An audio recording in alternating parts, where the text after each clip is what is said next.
방송에서 제공하는 투자 정보는 투자 판단에 대한 조언입니다. 방송에서 제공하는 주식의 가치, 가격 상승 및 가격 하락에 대해서는 방송사에서 보장하지 않습니다. 오늘의 헤드라인 뉴스입니다. 뉴욕 증시에서 주요 지수는 브렉시트 불확실성에도 주요 기술주가 반등에 성공한 데 힘입어 소폭 상승했습니다. 뉴욕 증권거래소에서 다우존스 지수는 전장보다 0.27% 상승한 24,455.72에 거래됐습니다. S&P 500 지수는 전장보다 0.29% 오른 2,640.79에, 나스닥 지수는 0.82% 상승한 7,026.44에 거래됐습니다. 테리사 메이 영국 총리는 11일 예정됐던 하원의 브렉시트 합의안 표결을 연기한다고 밝혔습니다. 메이 총리는 하원 연설에서 표결 연기 방안을 공식적으로 발표했습니다. 메이 총리는 북아일랜드 국경 관련 이른바 안전장치에 대해 여전한 우려가 있다는 점을 표결 연기 이유로 들었습니다. 뉴욕 유가는 글로벌 경기 둔화로 원유 수요가 감소할 것이란 우려가 커지면서 재차 급락했습니다. 뉴욕 상업거래소에서 1월물 WTI 가격은 배럴당 3.1% 급락한 51달러의 장을 마감했습니다. 시장 참가자들은 산유국의 감산 결정 영향, 글로벌 경기 둔화 우려, 뉴욕 증시 움직임 등을 주시했습니다. 한국거래소가 삼성바이오로직스의 상장을 유지하기로 했습니다. 한국거래소 기업심사위원회는 어제 열린 본심사에서 삼성바이오로직스의 기업 계속성, 경영 투명성, 공익과 투자자 보호를 종합적으로 검토한 결과 상장을 유지하기로 했다고 밝혔습니다. 삼성바이오로직스는 오늘부터 주식 거래가 재개됩니다.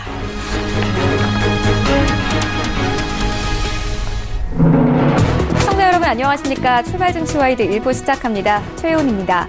어제 우리 시장에서 코스피와 코스닥, 양지수 모두 하락하면서 마감했습니다. 코스피 같은 경우에는 1% 넘게 하락하면서 2050선까지 밀렸고요. 코스닥은 2% 넘게 하락하면서 마감했습니다. 어제 시장에서는 외국인들의 매도폭이 커지면서 지수를 하락으로 이끌었습니다. 또 어제 시장에서는 미국과 중국의 무역전쟁이 기술 분쟁으로까지 이어질 수 있다는 우려와 함께 아시아 증시가 전반적으로 하락세를 보였습니다. 이 가운데 뉴욕 증시의 3대 지수는 그래도 회복세를 보이기는 했는데요. 이러한 시장 상황들 오늘 출발 증시와이드 1부와 함께 정확하게 다뤄보도록 하겠습니다. 네, 먼저 오늘 글로벌 시시각각 시간에는요, 영국 의회가 브렉시트 표결을 연기했습니다. 유럽 증시는 하락했고 파운드화는 급락했습니다. 함께 살펴보고요. 이어서 트럼프 대통령이 재집권에 대한 야심을 드러내고 있습니다. 2020년 투표에 대한 로드맵을 그리고 있는데 함께 살펴보도록 하겠습니다. 이어지는 라이브 이슈 타임에서는요, 우리 기업들의 실적 전망이 전체적으로 하향 조정되고 있습니다만 그래도 조선 업종에 대한 기대는 높습니다. 함께 투자 조언 들어볼 테고요. 이어서 삼성전자가 어제 다시 한번 52주 신저가를 기록했습니다. 장중한 때는 4만 원까지 터치를 하기도 했는데 투자 조언 듣겠습니다. 출발 증시와이드 1부 지금 출발합니다.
시장의 중심이 되는 이슈를 꼼꼼하게 체크합니다. 글로벌 시시각각 시간인데요. 신한금융투자본점 영업부 곽상준 부지점장과 화상으로 연결되어 있습니다. 안녕하세요. 네, 안녕하십니까. 곽상준입니다. 네, 먼저 첫 번째 이슈부터 시작을 해보도록 하겠습니다. 간밤에 뉴욕 증시의 3대 지수가 그래도 회복세를 보였습니다. 어제는 이 기술주들이 반등에 성공을 했는데요. 다만 어제 좀 들려온 소식들을 보니까 중국 법원에서 구형 아이폰 7개 기종에 대해서 판매 금지를 결정했습니다. 그래서 장 초반에는 애플이 또 2% 넘는 급락세를 보이기도 했습니다. 밤사이 있었던 뉴욕 증시 상황 조금 더 자세하게 짚어주시죠. 네, 아침에 일어나서 지수를 봤을 때는 뭐 이렇게 그냥 무난하게 끝났구나라고 생각할 수 있습니다만 내용들을 살펴보면 굉장히 어려웠던 장이었고요. 그리고 몇 가지 지표들 나오는 것도 그다지 신흥국 증시에는 유리한 상황들은 아니다라고 볼 수 있습니다. 그러니까 지수가 올랐다는 것 빼고는 그렇게 긍정할 만한 뉴스가 많지 않았던 것이 어제장이었다라고 볼 수 있겠고, 기술주들이 워낙 그동안에 많이 빠졌기 때문에 반등폭이 크게 나오면서 지수 전체를 좀 상승으로 이끌었다, 이런 정도고, 내용을 구체적으로 파악해보면 별로 좋은 내용들은 아니다라고 볼 수 있겠습니다. 그럼에도 불구하고 여전히 미국 경기의 상승 지표들은 그대로 나타나고 있어서 12월의 금리 인상 가능성은 거의 좀 가능성은 떨어졌지만 금리 인상은 거의 확정적이지 않겠느냐라고 볼 수 있는 그런 상황입니다. 지금 무엇보다도 어제까지 상당폭 약세를 내주었던 달러가 강세로 하루 만에 상당폭 강세로 바뀌었는데요. 이는 영국의 브렉시트가 노딜 브렉시트로 될 가능성이 높다라는 것들이 크게 올라오면서 이런 일들이 벌어졌습니다. 이 부분에 대해서는 조금 더 다시 한번 더 자세히 얘기를 하도록 하고요. 자, 일단 첫 번째 시장을 흔들었던 것은 방금 전에 말씀드렸듯이 영국에서 브렉시트 통과 합의안에 대한 의회 투표가 있었는데, 그것이 11일에 예정이 되었었는데 그것을 테레사 메이 총리가 연기했습니다. 왜 연기했냐면 이 상태로 투표를 했다가는 투표 부결날 것 같다. 즉 통과가 안 되면서 노딜 브렉시트로 갈 것 같다. 그래서 투표를 연기를 했습니다. 그래서 이 부분들이 당연히 시장의 악재가 될 수 있겠죠. 만약에 이제 노딜 브렉시트 쪽으로 방향이 틀어지게 되면 그 부분에 대해서는 조금 더 다시 말씀드리도록 하겠습니다. 그리고 이제 미중 무역 분쟁 관련해서도 좋은 뉴스가 많이 나오진 않았는데요. 중국에서는 말씀하신 대로 애플 과거 모델에 대해서 판매 금지 조치가 있었는데, 내용을 따져보면 이것은 퀄컴의 특허 소송과 관련되어 있다라고 이야기를 했습니다. 사전에 이미 나왔던 이야기이기 때문에 이 부분들은 단기 충격이었다라고 볼 수가 있겠고요.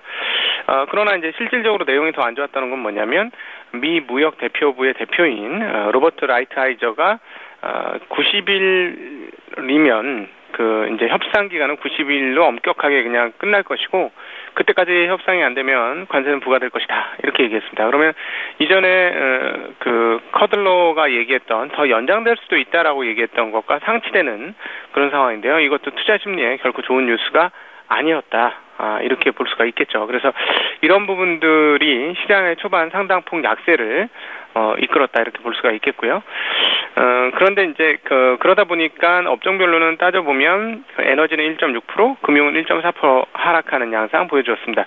기술주만 1.4% 반등을 했는데요. 기술주가 워낙 비중이 크기 때문에 기술주 상승에 의해서 시장은 반등을 했다라고 볼 수 있습니다. 지표들 상황들을 살펴보면 10월 고용 추세 지수는 110.41로 전월 대비 소폭 하락했습니다만 여전히 강세 쪽에 기울고 있고요.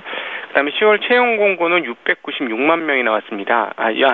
708만 명이 나왔습니다. 죄송합니다. 708만 명 나왔는데 이전에 696만 명이었거든요. 그러니까 늘었죠. 이것도 좋고, 통계 작성한 게 2000년 이후로 통계를 작성했는데 지난 8월 달 이후로 최고점 수준으로 계속 유지가 되어지고 있습니다. 그러니까 지금 미국의 고용 상황이라든가 경기 상황들은 굉장히 좋고, 이 부분들은 결국 그럼 미국의 금리를 12월 달에 인상을 할 것이다라고 볼 수 있습니다. 그런데 최근에 시장이 약해졌죠.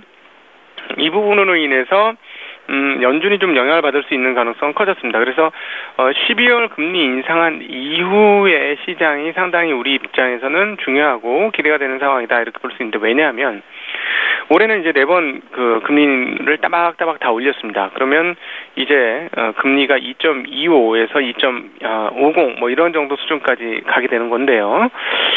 그러면 이제 중립금리 바로 밑이라고 했으니까 이 정도 금리를 올리면 거의 중립금리 초입 단계 근처로 진입을 하게 되는 겁니다. 그렇다면 중립금리에 들어온 이상 경기가 과열 징후가 오지 않는 한 금리 인상 속도가 조금 느려질 수도 있다, 이렇게 생각할 수가 충분히 있죠.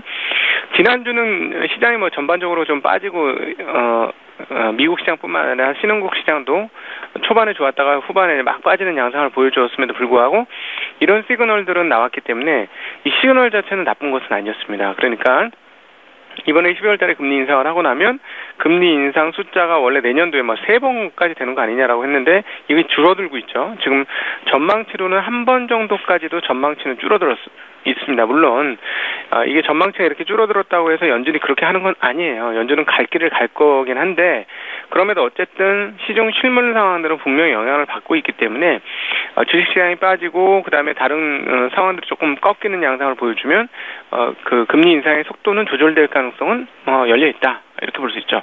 그렇게 되면 근데 최근에 보셨듯이 3번까지 내년도 금리 인상할 것이 한 번 정도로 줄어드는 상황에서 어떻게 되느냐? 그러면 뭐 달러 약세가 이루어질 가능성도 있죠. 예, 그렇습니다. 근데 실제로 지난주에 달러가 95대까지 다시 떨어지는 양상을 보여주었어요. 그러니까 이 부분만 놓고 보면 신흥국 증시 입장에서는 드디어 신흥국을 억눌렀던 흐름들이 좀 잠잠해질 수 있다라는 그 어떤 기회 요인이 되었죠. 그러니까 2018년 내내 2월달 이래로 그리고 7월달에 가팔라졌고 10월달에는 아주 폭락세로 나타났던 이 흐름들을 야기했던 주요한 그 포인트들이 있습니다. 하나는 달러의 강세, 그다음에 달러 금리의 고공행진, 그리고 또 하나는 유가의 강세. 이런 것들이 겹쳐지면서 신흥국 입장은 재료 가격 올랐죠. 그리고 자금 빠져나가죠. 그다음에 자금 조달 비용도 늘었죠. 뭐 이런 상황들이 오기 때문에 굉장히 좋지 않은 상황이었습니다. 그렇기 때문에 신흥시장이 그 내재적인 상황과는 별로 상관없이, 그러니까 한국 같은 경우 반도체가 아무리 미래 전망이 꺾인다고 해도 현재 실적은 어마어마하게 좋았잖아요. 그럼에도 불구하고 주가 빠졌죠. 그러니까 자국 내의 산업 내의 상황들에 상관없이 글로벌 거시 자금 움직임에 따라서 시장이 전반적으로 약세를 나타냈던 것이 2018년 우리가 하반기 들어서면서 아주 뼈저리게 경험했던 그런 대목들입니다. 그러니까 이 흐름들이 변화할 수 있다라는 게 12월 미국 금리 인상 이후에 가능하다라는 게 지난주에 보여줬죠. 그래서 이 부분들이 과연 어떻게 풀릴 건가 했는데 뭐 여전히 이제 브렉시트 문제로 인해서 달러가 다시 강세로 변했고, 그리고 중국과의 협상도 계속 만만치 않은 상황들로 유지되어지고 있고, 그러니까 다시 강세로 소폭 가던 게 협상 90일 하겠다고 해서 강세로 가던 위안화가 또다시 약세로 달러당 6.92원대 이상으로 올라가는 그런 양상을 보여줬습니다. 그래서 지표들은 별로 좋은 모습을 보여주지 않았고, 그다음에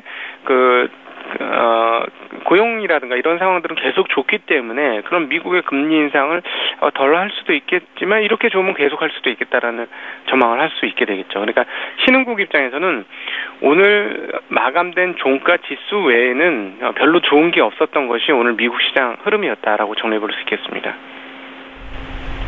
네, 겉으로 봤을 때는 3대 지수가 모두 상승하기는 했습니다만 여러 가지 지표나 이슈로 봤을 때는 그 안에서 어렵고 복잡한 장이 연출됐다, 이렇게 정리를 해볼 수 있을 것 같습니다. 이어서 다음으로 이슈 옮겨가 보도록 하겠습니다. 유럽 이슈인데요. 이 브렉시트 합의안 하원 표결을 하루 앞두고 메이 총리가 표결 연기를 발표했습니다. 아무래도 부결 가능성을 무시할 수 없었을 것 같은데 어제 파운드화 급락했고 유럽 증시도 불안했습니다. 조금 더 자세하게 살펴봐 주시죠. 네, 맞습니다. 한국이라든가 신흥국 시장 입장에서 여기에 미치는 영향이 뭐냐면 환해에 의한 영향이 가장 크다라고 보는 것이 맞겠습니다. 지금 말씀하셨던 대로 파운드화가 최근에 가장 약세를 나타내고 있죠. 그러면 뭐가 강세예요? 파운드화가 약세면 달러가 강세라는 얘기고요. 유로도 만만치 않죠. 물론 파운드만큼 약세는 아니지만 유로도 유로존에서 발생하는 문제이기 때문에 유로 강세 요인은 아닙니다. 그러니까 앞서 잠깐 언급드렸던 대로 신흥국 입장에서는 지난주 시장이 안 좋았지만 달러가 약세가 되고 어제까지만 해도 달러 약세가 상당폭 이루어져가지고 이거 좀 기대해 볼 수 있는 거 아니야? 이제 그 바닥이 좀 움직이는 거 아니야? 라고 했는데 오늘은 시장은 유럽과 미국 시장의 이 이슈에 따라서 다시 달러가 강세가 됐기 때문에 이 부분들이 한국 주식시장뿐만 아니라 신흥국 증시는 약세 요인으로 작용할 것이다라는 거 정리해 볼 수 있겠습니다. 이 부분들이 일단 저희들 입장에서는 상당히 크고요. 내용을 보면 이게 통과가 안 될 거라서 연기를 한 거죠, 투표를. 그러니까 테레사 메이는 통과를 시키려고 하는 의지가 상당히 많지만 현재 분위기는 그만큼 안 좋다라는 거죠. 그러면 이제 두 가지 안이 이제 앞으로 나와야 될 겁니다. 그러니까 통과를 어떤 식으로 이제 설득해서 시키든가 아니면 통과가 안 되면 이제 골치 아파지는데 제2의 국민투표안을 올리는 그런 안들이 아마 만들어질 가능성이 있겠습니다. 그러니까 사실은 그 통과되는 게 현재로서는 가장 좋아 보이긴 합니다만 만약에 제2의 국민투표를 하게 되는 상황이 온다면 처음엔 되게 혼란스러울 거예요. 혼란스럽고 유럽 시장 안 좋고 그러면서 신흥국도 안 좋고 하는 그런 흐름들이 나올 텐데 만약에 국민투표를 붙일 것이고 그다음에 국민투표가 만약에 브렉시트가 철회될 수 있는 국민투표가 나오게 될 가능성이 있다면 오히려 유럽 시장이 강세를 나타내면서 신흥국 증시도 상당히 긍정적인 영향을 받을 수 있습니다. 이 부분은 좀 지켜봐야 됩니다만 현재까지는 이것은 그 악재로 노딜 브렉시트 가능성이 높아졌다라고 보기 때문에 악재로 인식을 하는 것이 맞을 것 같습니다. 네, 알겠습니다. 이어서 다음 이슈로 옮겨가 보도록 하겠습니다. 트럼프 대통령이 이 백악관 비서실장을 교체하겠다고 밝혔습니다. 후임으로 30대 백만장자 이 선거 전문가가 거론되고 있는데 정치 기술이 뛰어난 인물이라고 이 언론에서는 분석을 하고 있습니다. 이제 트럼프가 2020년 선거를 준비하고 있는 것이 아니냐는 보도가 나오고 있는데요. 어떻게 보십니까? 네, 2020년 선거 당연히 준비를 하고 있고요. 그 한반도 지정학적 전략도 트럼프의 재선과 상당히 연관이 있는 그런 이슈다라고도 볼 수 있습니다. 그리고 또 하나는 이번에 그 트럼프의 그 중간선거 끝나고 나서 코멘트들을 보면 사실은 하원을 뺏겼잖아요. 그럼 되게 뭐 안타깝거나 분하거나 이런 코멘트들이 나올 수 있었는데 그런 코멘트가 안 나왔거든요. 왜 그러냐면 드디어 공화당을 장악했다라는 거예요. 잘 아시겠습니다만 트럼프는 예전에는 민주당 당원이었고 이번에는 공화당 대통령 후보로 나왔는데 민주당도 공화당도 아닌 약간 그 제3의 사이드에 있는 인물이었다라고 볼 수 있죠. 그런 사람이 공화당 후보로 선정이 되어서 그 승리하는 놀라운 일이 벌어진 것이죠. 근데 그 과정에서 계속해서 그 미국 우선주의를 내면서 여론이 계속 돌았고 특별히 공화당 내 여론이 많이 돌았습니다. 그래서 이번에 선거를 보면 공화당이 이제 드디어 트럼프와 온전히 협력하는 관계가 되어서 트럼프의 공화당 장악력이 상당히 커졌죠. 그러니까 공화당의 유력 그 주자들이 자기의 당선이 위태롭게 되자 트럼프에게 도움의 손길을 청했고 거기서 이제 트럼프가 도와주자 당선이 되는 그런 모습을 보여줬는데요. 바로 이런 측면에서 보면 지난 중간 선거도 이미 트럼프는 재선을 위한 준비로 진행을 하고 있다라고 충분히 볼 수 있습니다. 그리고 이제 이번에 탄핵 이슈들이 계속 터져나오고 있는데요. 민주당이 정말로 탄핵을 할 수 있을지 잘 모르겠습니다. 워낙 이제 주류들이 싫어하는 사람이거든요. 과거 미국 정치권에서는 트럼프는 완전 정말 또라이예요. 그러니까 되게 부끄럽고 그럴 겁니다. 그래서 이걸 어떻게든지 하고 싶겠습니다만 지금 현재의 그 지지율이나 이런 것들이 꾸준히 나오고 있는 것들 그리고 지지하는 성향들은 굉장히 강력한 사람들이 있다라는 것들을 감안해 보면 부메랑을 맞을 수 있기 때문에 쉽게 민주당이 그것들을 할지는 잘 모르겠습니다만 여전히 가능성은 계속 나올 것으로 보여지고 이것과 대응한 트럼프의 움직임도 계속 있을 겁니다. 그래서 이 부분들이 심해져서 그 다툼으로 나오게 되면 미국 전체적인 상황에 좋지는 않겠습니다만은 경제에 그렇게 큰 영향을 미칠 것인지 여부는 사실은 조금 더 봐야 됩니다. 이거 좀 다른 쳇바퀴로 돌아가는 상황이다 이렇게 볼 수 있기 때문에요. 그래서 이 부분들은 그렇게 크게 이슈로 생각을 하지 않으셔도 주식과 연관해서는 그냥 일단 관심은 가지되 본격화되기 전까지는 주식시장에 크게 영향을 미치지 않을 것이다라고 생각하시는 게 오히려 합리적이지 않을까 싶습니다. 네, 알겠습니다. 지금까지 세 가지 이슈 함께 살펴보았습니다. 지금까지 신한금융투자본점 영업부 곽상준 부지점장과 함께했습니다. 고맙습니다. 네, 감사합니다.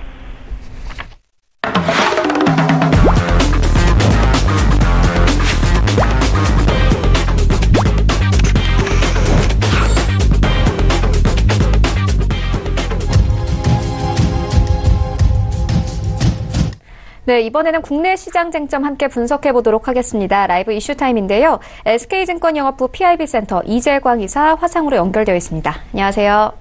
네, 안녕하십니까. 네, 오늘 장 분위기 어떻게 보고 계십니까? 네, 많은 투자자분들이 주식 투자하면 할수록 어렵고요. 최근 너무 어렵습니다. 자, 그런데 다시 한번 냉정하게 우리가 분석해보면 장이 어려운 것이 아니라 꼭 수익을 내려는 욕심이 앞서는 것이 아닌가 하는 생각을 가져봅니다. 지금 장에서 그렇죠? 수익을 내지 않는다고만 생각한다면, 좀 더 쉰다고만 생각한다면 너무나 쉬운 장이 아닌가 이렇게 생각이 되고 있습니다. 왜? 전투를 해서 내가 들어가서 먹기가 어려운 장이라고 본다면 그걸 먹으려고 하니까 수익을 내려고 하니까 어려운 장에서 어려운 것이 아닌가 이렇게 생각이 됩니다. 자, 지금의 장을 제가 사자성어, 제가 좋아하는 사자성어를 하나 풀이해 보도록 하겠습니다. 오늘의 사자성어는 도광양회입니다. 네, 여러분 뭐 잘 알고 계시는 사자성어일 겁니다. 특히 삼국지를 읽어보신 분이라면 너무나 잘 아는 내용이죠. 자, 14세기에 명나라의 나관중이 쓴 삼국지연의에 나오는 얘기입니다. 자신의 재능을 숨기고 인내하며 때를 기다린다 하는 뜻이죠. 그러니까 유비가 조조 밑에서 식객으로 있으면서 때를 기다리면서 내일을 준비한 것에 비유해서 나온 말이죠. 그래서 지금 국내 시장 투자자들이 이 도광양회 전략을 구사해야 되는 시점이 아닌가 이렇게 생각이 됩니다. 따라서 시장은 투자자들로 하여금 인내의 시간을 조금 더 요구하고 있는 그런 현재의 상황이라는 점을 꼭 명심하시면서 매매 전략과 투자 전략을 세우신다면 큰 어려움은 없지 않나 이렇게 예상이 됩니다. 지금 전반적으로 굉장히 불안합니다. 특히 주식은요, 현재의 가치라든지 과거의 가치를 반영하는 것이 아니라 미래의 가치를 반영하는 겁니다. 다시 말씀드려서 현재는 이 회사가 어려워요. 실적도 안 좋아요. 근데 주가를 움직이는 이유는 내일 아니면 모레, 내년이 좋을 것이라는 기대감만 있으면 주가는 미리 움직이는 선행지표죠. 근데 지금 채권 수익률, 만기 곡선, 일드컵을 본다 하더라도 장단기 금리가 역전현상의 가능성이 있는 굉장히 불안한 세계 경제의 모습을 보여주고 있고요. 세계 경제 성장률도 계속해서 내년도에도 좋지 않을 것으로 많은 증권사들의 컨센서스, 리포트들이 나오고 있는 그런 상황입니다. 그리고 꾸준한 상승을 보였던 일본도 3분기 성장률이 마이너스 2.5%. 지난 1분기에 이어서 다시 마이너스를 기록함으로써 일본 경제도 지금 삐그덕거리는 것이 아니냐 하는 우려감이 대두되고 있고요. 그리고 중국도 지금 미국과 무역 전쟁을 벌이고 있는 중국도 내년도에 마진선으로 여겼던 6% 성장률이 붕괴될지도 모른다는 이런 큰 시각, 거시적인 시각으로도 경제에 대한 불안감이 확산되고 있는 그런 모습을 보여주고 있기 때문에 그 점을 염두에 두시면서 매매 전략 세워주시기 바랍니다. 네, 알겠습니다. 도광양회 중국의 외교 정책이기도 하죠. 그리고 인내 시간을 기다려온 종목이 우리 시장에서 한 가지 더 있습니다. 최근 약세장에서도 강세를 이어오고 있는 조선 업종인데요.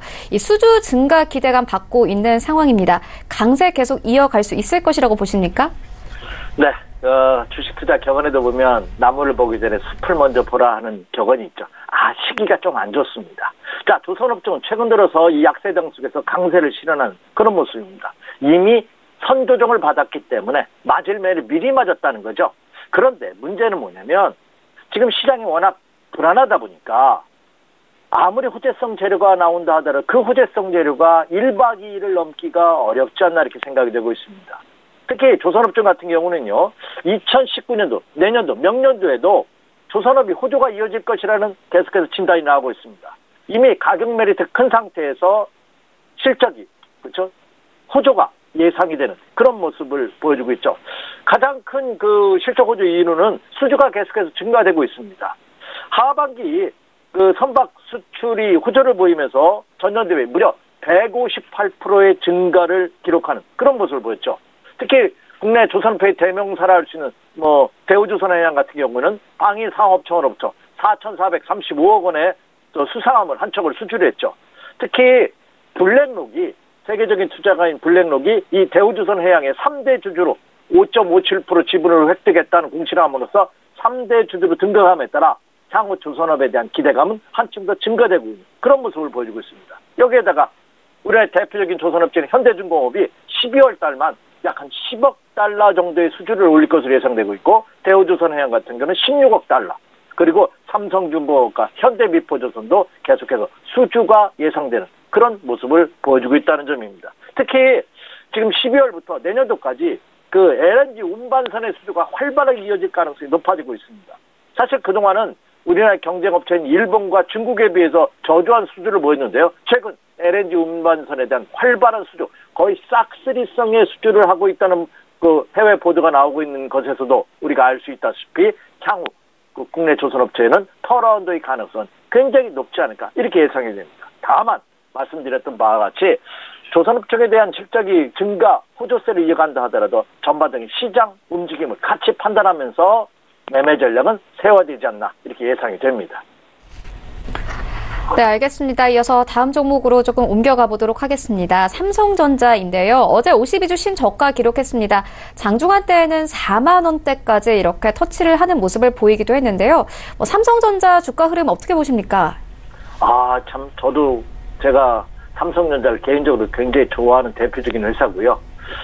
제가 방송을 오래 하다 보니까 아파트 계단이라든지 그 엘리베이터 단이라든지 지나가면서도 저분 곳은 뭐 사면 좋겠냐고 이렇게 물어봅니다. 근데 말씀 안 드리기도 뭐하고 해서 삼성전자 좋습니다 하는 말씀을 드렸었는데 이제는 그렇게 드리기도 어려운 그런 모습입니다. 자, 삼성전자가 4만 원 선이 붕괴 초일기에 들어간 그런 모습입니다. 전일장에서 4만 원을 터치했다가 4만 200원으로 종가를 마감했지만 4만 원 붕괴 가능성은 거의 가시권에 들어온 모습이 아닌가 하는 생각을 가져봅니다. 자, 삼성전자가 액분을 지난 5월 4일 날 했죠. 액면 분할을 실시를 했습니다. 그러면 과거 5,000원을 기준가 5,000원을 기준으로 보면 200만 원이 붕괴됐다는 얘기입니다. 상당히 심각한 모습이 아닌가 생각이 됩니다. 특히 현재 문재인 대통령 정부 이후에 개인 투자가들이 매수 1순위가 바로 삼성전자라고 합니다. 개인이 무려 8조 7천억 원 이상의 순매수를 보였고요. 주주가 문재인 정부 이전 24만 명에서 지금 67만 명이 개인 주주로 자리 잡고 있는 소액주주라 이거죠.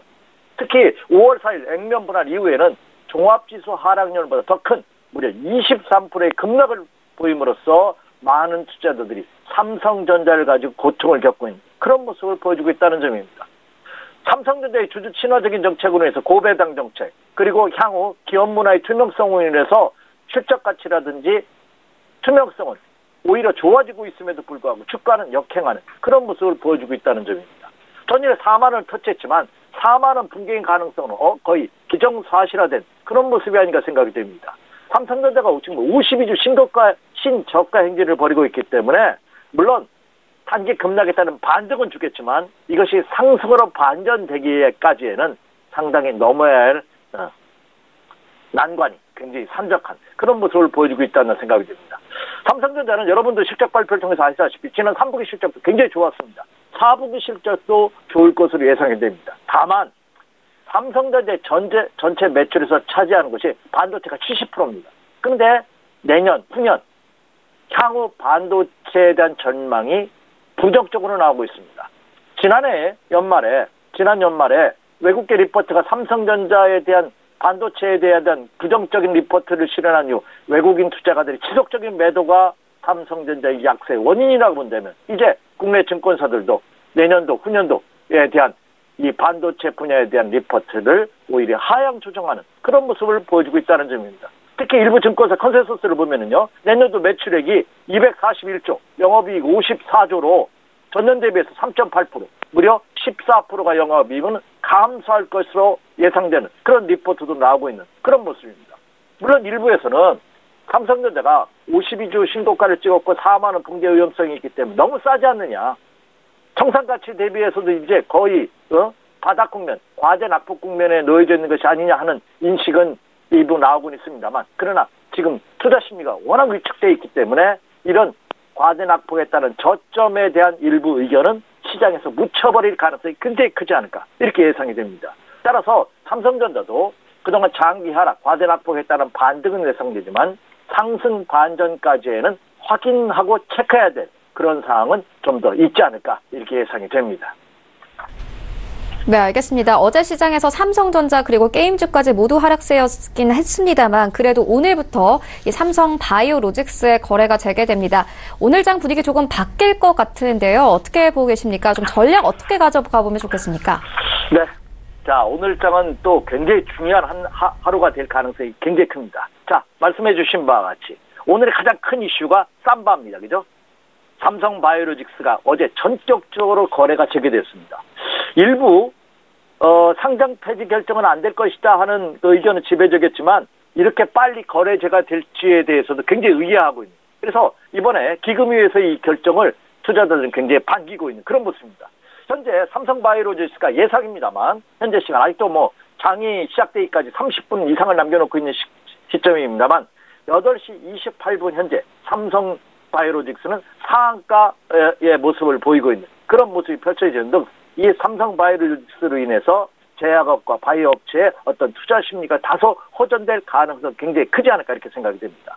따라서 어제 오후 2시부터 열렸던 기금위에서 삼바이 전격적인 거래 재개 소식은 침체되어 있는 국내 시장, 특히 제약과 바이오업체에 그래도 희망적인 메시지를 던져준 모습이 아닌가 생각이 됩니다. 다만 앞서서도 언급해드린 바와 같이 지금 투자 심리가 워낙 위축되어 있는 상태이기 때문에 과연 이와 같은 호재성 재료가 언제까지 지속될지 여부는 굉장히 미지수다. 그래서 삼성바이오로직스 그동안 갖고 계셨던 분들 고통이 심하셨을 텐데요. 그러나 추격 매수라든지 상승시 매수는 조금 자제할 필요가 있지 않을까 하는 생각도 가져봅니다. 자, 그리고 또 하나는 오늘 두 가지 이슈가 있습니다. 또 하나는 자, 세계적인 투자자죠.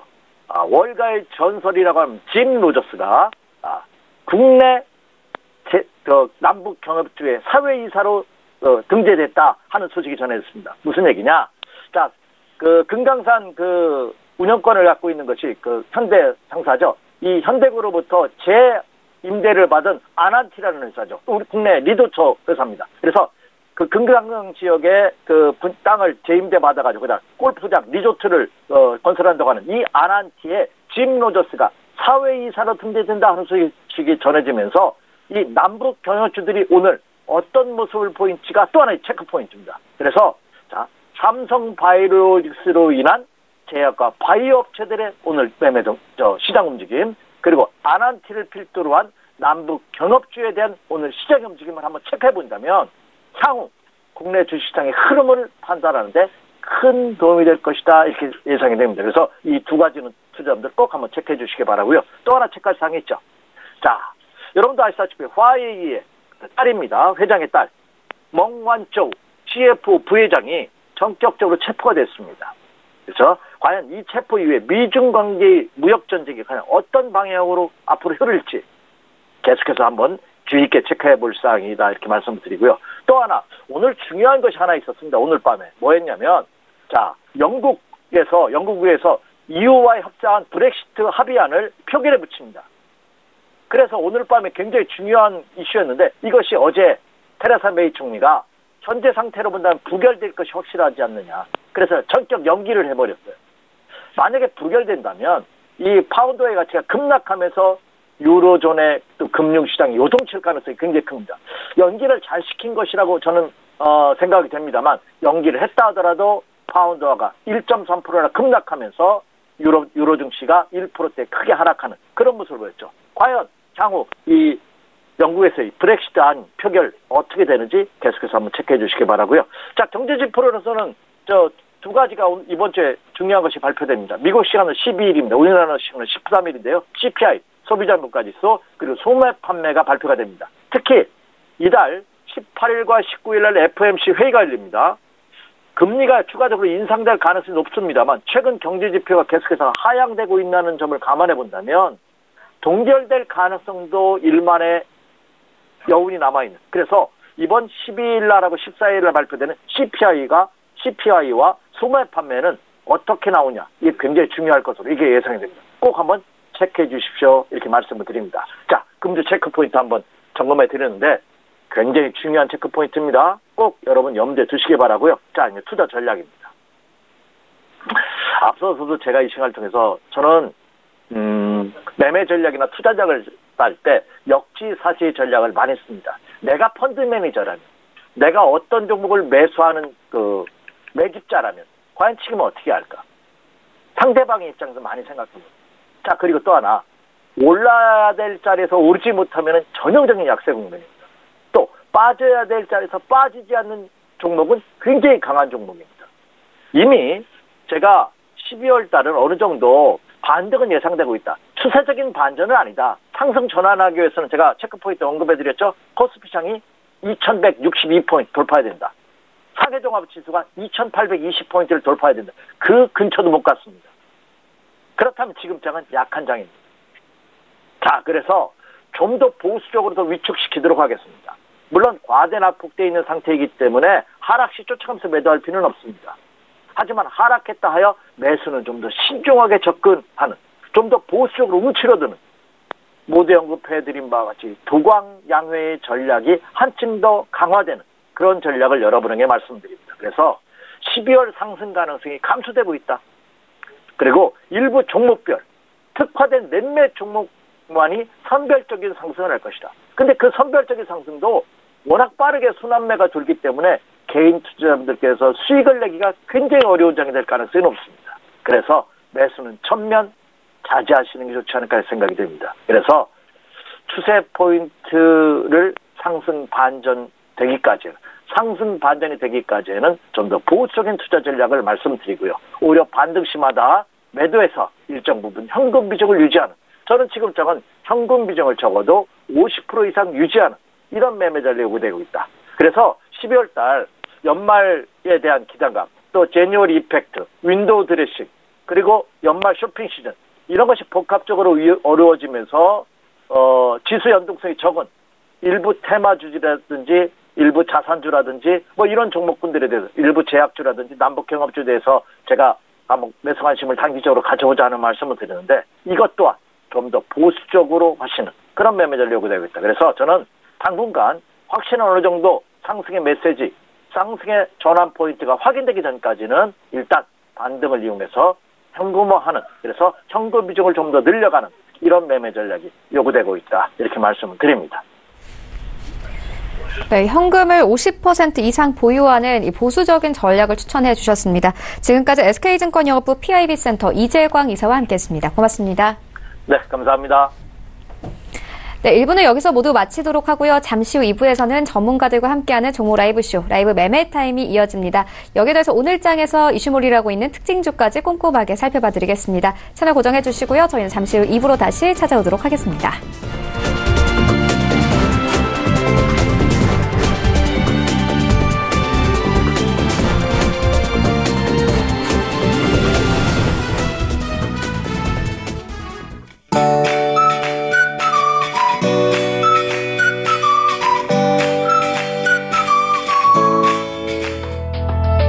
안녕하세요. K웨더 라이프스타일 예보 박유라입니다. 오늘은 전국 곳곳에 눈이나 비가 오겠습니다. 제주도와 전남, 경남은 이미 시작이 됐는데요. 오전에는 그 밖에 충청 이남과 강원 영동으로 확대되겠고요. 서울, 경기, 강원 영서 지역은 낮 한때 산발적으로 눈이 날릴 때가 있겠습니다. 비의 양은 제주도와 남해안에 10에서 40, 충청 이남과 강원 영동에 5에서 10mm가 되겠고요.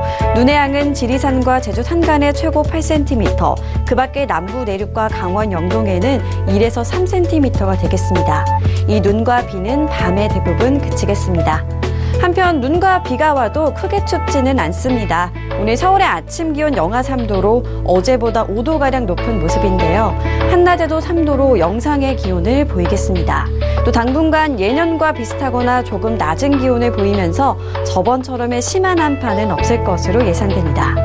오늘은 남해상을 지나는 기압골의 영향을 받겠습니다. 다음은 자세한 지역별 날씨입니다.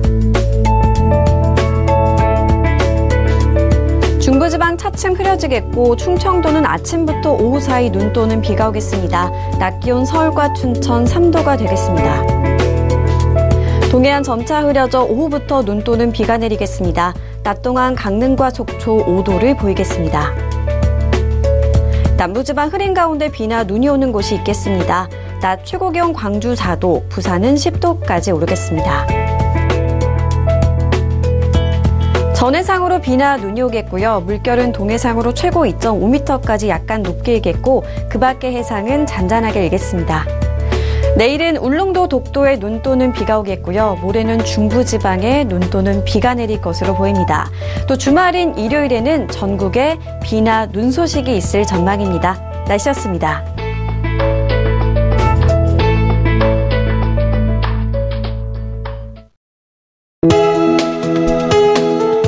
방송에서 제공하는 투자 정보는 투자 판단에 대한 조언입니다. 방송에서 제공하는 주식의 가치, 가격 상승 및 가격 하락에 대해서는 방송사에서 보장하지 않습니다.